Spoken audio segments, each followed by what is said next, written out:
ଦୁଃଖ ଭୋଗୁଥିବା ମଣିଷ ଆଗକୁ ସୁଖୀ ହୋଇପାରେ, କିନ୍ତୁ ଦୁଃଖ ଦେଉଥିବା ମଣିଷ କଦାପି ସୁଖୀ ହୋଇପାରେ ନାହିଁ। ସନ୍ଦେହ ଏକ ଏପରି ରୋଗ ଯାହା ଜଣଙ୍କ ମନରେ ଥରେ ବସିଯାଏ ତାହେଲେ ସାରା ଜୀବନ ମନରୁ ବାହାରି ନଥାଏ। ବେଳେବେଳେ ସନ୍ଦେହ ଭଲ ଭଲ ଘରକୁ ଭାଙ୍ଗିକି ଚୁରମାର କରିଦିଏ।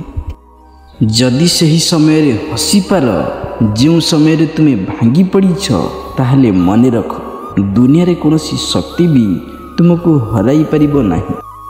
ଯାହାର ମନ ପବିତ୍ର ଥାଏ ସେ ଈଶ୍ୱର ନ ପୂଜିଲେ ମଧ୍ୟ ଈଶ୍ୱରଙ୍କ କୃପା ତା ସାଥିରେ ରହିଥାଏ। ଯେଉଁ ମଣିଷର ମନ ଅପବିତ୍ର ଥାଏ ସେ ମଣିଷ ନିଜ ପାଖରେ ଈଶ୍ୱରଙ୍କ ମୂର୍ତ୍ତି ରଖି ପୂଜିଲେ ସେ ଭକ୍ତିର କୌଣସି ମୂଲ୍ୟ ନଥାଏ। ଆଜିର ମଣିଷର ଚିନ୍ତାଧାରା ଏମିତି ହୋଇଯାଇଛି, ନିଜ ଉପରେ ବିପଦ ପଡ଼ିଲେ କହିବେ, ହେ ପ୍ରଭୁ, ମୋତେ କାହିଁକି ଏତେ କଷ୍ଟ ଦେଉଛ? ଆଉ ଅନ୍ୟ ଉପରେ ବିପଦ ପଡ଼ିଲେ କହିବେ, ଏ ହେଉଛି କର୍ମର ଫଳ।